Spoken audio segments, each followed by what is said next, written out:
Assalamu alaikum, you are watching the special episode of Brass Tacks regarding the Mumbai attack. Zaid Hamid, as you all know, our defense and strategic analyst, is our guest. And basically, this dossier is his baby. Welcome to the show. Rather, we should both welcome each other. Zaid Hamid, I want to ask you a couple of very basic questions about this entire 96, 97 pages of this dossier. November 12, 2008. I would like you to start off from there. Faisal, before we start with this timeline, I would like to make certain categorical statements. This is for the first time we are doing this Mumbai analysis, expose of the Mumbai events in English. And there's a reason for this. We want the world to know what is actually happening in India. Right now, behind the facade of a shining India, there's a battle going on within the Indian society for the hearts, mind, and very soul of the Indian Federation. Okay. The Indian Federation is on the brink of being taken over by a fascist Zionist ideology of Hindutva or Hindu fascists. The nationalist Indians, the more secular Indians, those who are resisting this fascist ideology of Hindutva or Hindu Zionists, are actually losing this war now. And what is actually happening in India is that these fascists are now in such a powerful position that they are actually controlling the military, they are controlling the politics and the media, and now even the Indian nuclear weapons are in control of the Indian fascists.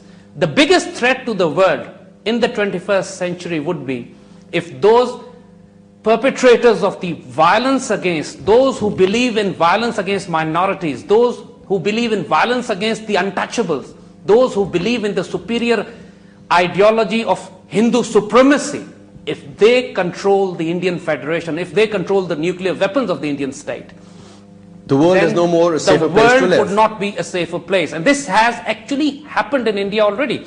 See, what is happening in Pakistan is, for example, the state of Pakistan is fighting the religious extremism. In India, it's the religious extremists who have taken over the state already.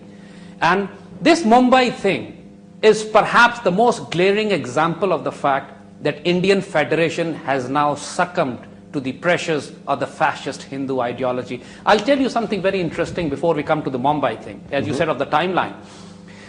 You see, the Mumbai thing happened on 27th, 28th of November last year.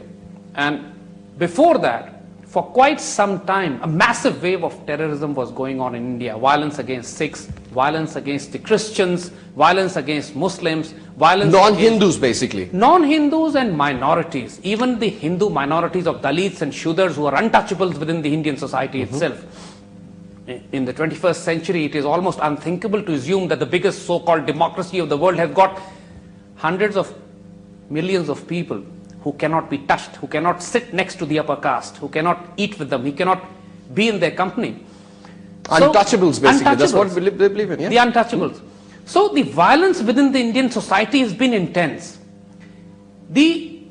For the last so many years, the Indian fascists have been waging a terror campaign within India and blaming it on Muslims.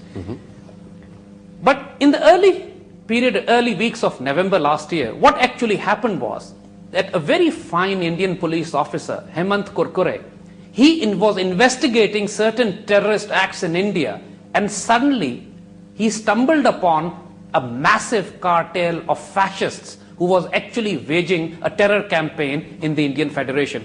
Like, were these people from the Indian military? One of them was a serving colonel of the Indian military intelligence. And along with him, the Indian fascist organizations like RSS, Bajrang Dal, BJP, and all their cadre, one after another, were being exposed by Kurkure. And he was arrested. In fact, Colonel Prohit, the Indian military intelligence officer, was actually captured. And this was a bombshell for the fascists in India, because that made the headlines, that made the biggest of the stories.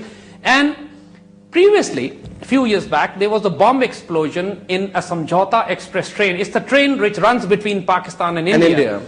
And an explosion took place which killed dozens of Pakistanis primarily.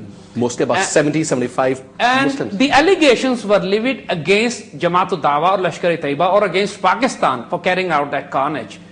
It was later found out this Colonel Prohit, who was arrested by the anti-terrorism police, Was the mastermind was the behind it? mastermind behind it. He provided the RDX from the military depots, from the military stores. And the whole nexus of Zionists was falling apart. One after another, they were being caught. This was happening in the first quarter of the month of November. By 12th of November, 13th, 14th, 15th, if you see the timeline, which we have documented very categorically in this And we'll talk about it in detail, yes. And you will be shocked and surprised to know that practically the entire Indian... Page 22. I'll come to this. Yeah. Yeah. On the November of 12th, one of their gurus was captured. On November 13th, Gujarat police arrested a woman. November 14th, Colonel Prohit was captured. November 15th, Indian media was littered with news. More arrests of Hindu that more of them, the entire gang was being captured.